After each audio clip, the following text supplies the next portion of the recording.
Hi everybody, my name is Catherine Weisbrod, and today I'm going to be teaching you a lesson all about comparing fractions using number lines. So with this lesson there are a few standards that I'll be trying to teach. The first is understand two fractions as equivalent or equal if they are the same size or at the same point on a number line. Recognize and generate simple equivalent fractions. For example, half is equal to 2/4 or 4/6 is equal to 2/3. And explain why the fractions are equivalent by using a model, for example. Compare two fractions with the same numerator or the same denominator by reasoning about their size. Recognize that comparisons are valid only when the two fractions refer to the same whole. Record the results of comparisons with the symbols greater than, equal to, or less than, and justify the conclusions, for example, by using a visual fraction model. In this lesson, the visual fraction model will always be a number line.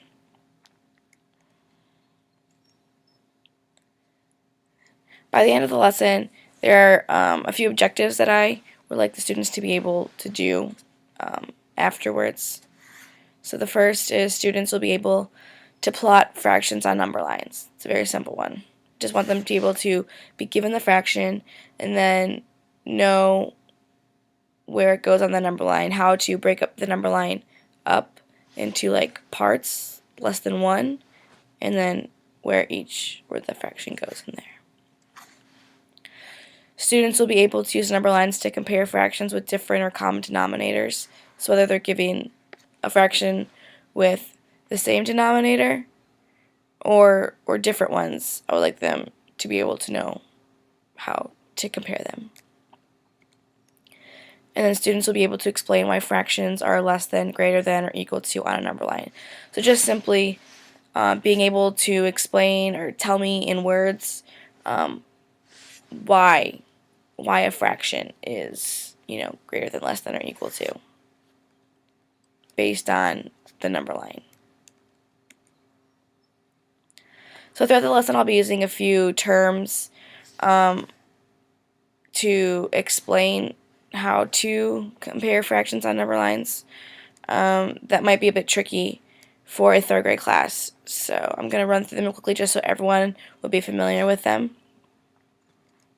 First is compare or comparison.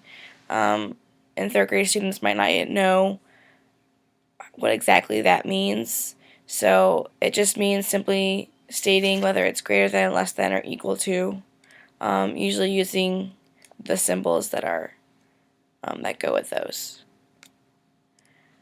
Second is a numerator. The numerator is the top number in a fraction.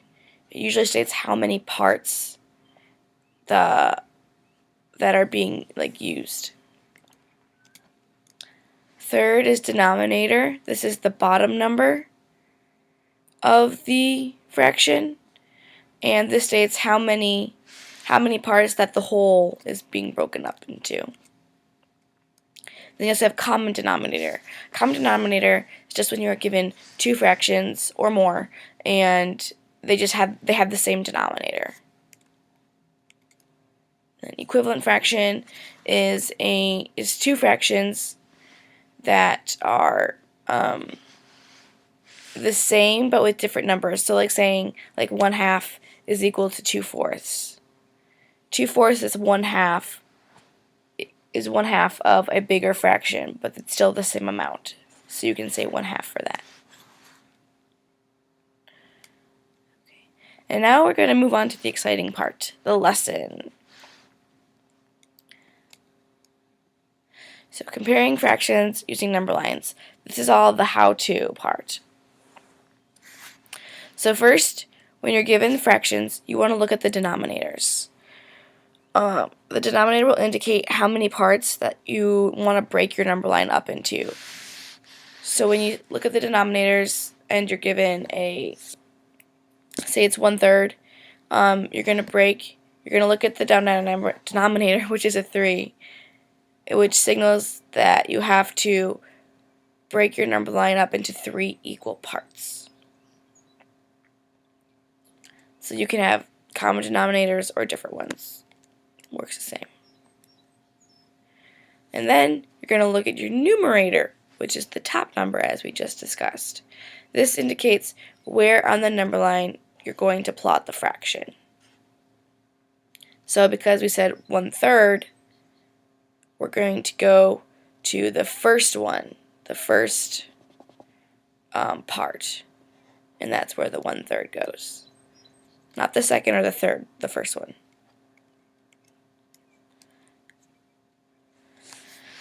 So today,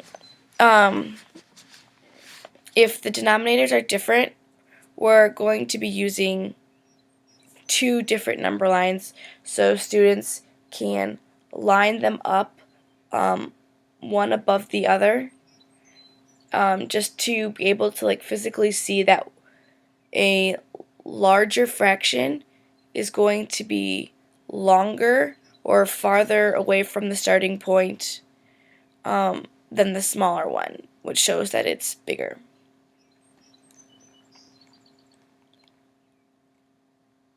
And that's just, once the students get older and more comfortable with it, you don't have to use two number lines, but this is like a beginning lesson, so it's easier for them to visualize.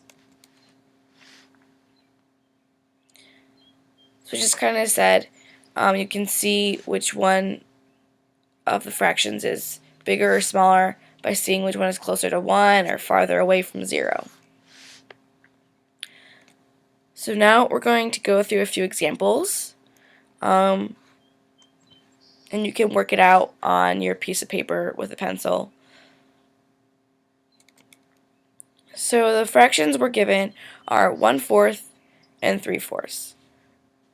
The first thing we're going to do, like we just went through, is look at the denominators. So in this case, the denominators are 4. That means we have to break up our number line into 4 equal parts. So let's do that real quickly. Then we can write them out. So we always start your number line with 0. Always, always, always start with your number line with 0. Then we're going to go 1/4, 2/4, 3/4, and then 1, which is the same as 4/4. That's an equivalent fraction. And then we're going to look at the numerator to tell us where to plot our fraction. Is it the 1/4, the 2/4, or the 3/4? So our numerators are the 1 and the 3. So we're going to go to 1/4, plot that there, and then we're going to go to 3/4 and plot that one there. Now because these fractions have the same denominator, we can do this all on one number line and don't have to worry about making a second one because it's using the same, they all have the common denominator. So now we look at and see which one is closer to 1, and it's the 3/4. So it's only 1 away from 1, whereas the 1/4 is 3 away from 1. So is 1/4 or 3/4 greater than, equal to, or less than?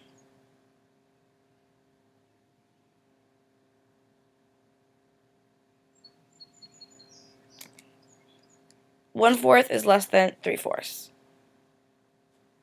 Good job. So now I'm gonna give you an example of how to work with a fraction with a different denominator, and please feel free to work along too. So here we're given 1/2 and 2/4.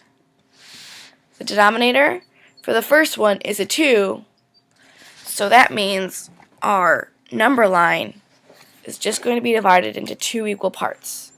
So we have 0 again, 1/2, and 1. See, there's only 2 equal parts in there. And then the second fraction has a 4 in the denominator. So can you guess how many parts that one's going to be broken up into?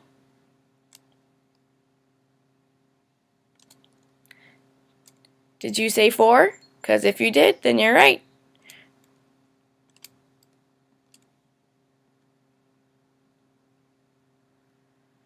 Alright, now it's time to look at the numerators again to see where to plot these fractions. So in the first one, it's a 1. So we're going to go to the 1 for our top one, and it's a 1/2. So there we are. And then the second fraction, it's a 2. So we're going to go to the second one.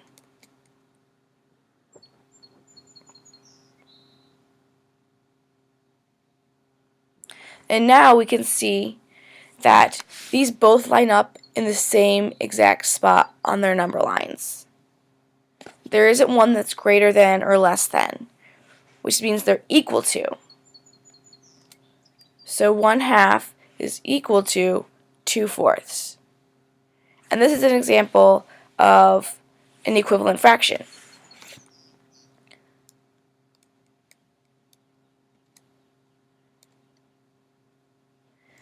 And now we're still going to be working with fractions with different denominators. We're just going to practice it again because it can be confusing for students. So the fractions we're given are 2/3 and 4/8. Alright, so the first step again is to look at the denominators. In the first fraction we have a 3. So we're going to plot that with 3 equal parts.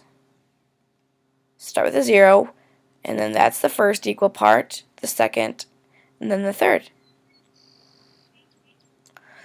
And then we're going to look at the second one, and it's an 8, and we get 8 equal parts. This is kind of a bigger number line. So we got 0, 1/8, 2/8, 3/8, 4/8, 5/8, 6/8, 7/8, and 1. Something I didn't quite make known or spend time on is just making sure the students understand how important it is to make sure your number lines are lined up, that the numbers are all beginning and ending at the same place. You need your 0 and your 1 specifically to be at the same spot. That way you know that the lengths the lengths are all going to be the same. So it's easier to see which part is bigger than the other. Okay, so now we're going to look at the numerators again. So the numerator for the first one is a 2, and then we also have a 4 for the second one. So let's plot the first one, 2/3.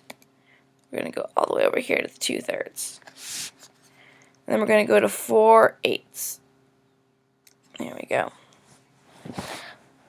So with this one we can see that 2/3 is closer to the 1, and 4/8 is right in the middle of its fraction. Now a lot of students have the tendency to say 4/8 is greater. One, because the numerator is larger than the numerator for the other fraction. The 4 is greater than the 2, and also the denominator is greater than the other one. The 8 is greater than the 3. This is why it is so crucial to make sure that your starting and end points are lined up, because that way you can see that 2/3 actually is over half, whereas 4/8 is only half of its number line. So is 2/3 greater than, equal to, or less than 4/8? It is greater than. So that's about it for comparing fractions on number lines. It's pretty simple, and using number lines is such a great tool or visual aid to use, especially when working with fractions, because their fractions are so hard for students to get a complete grasp of, just because they seem very abstract, unless you give them like these visual aids. Also using fraction bars are a great aid for them too. So thank you for watching. I hope you enjoyed it and learned something new. Thank you. Bye.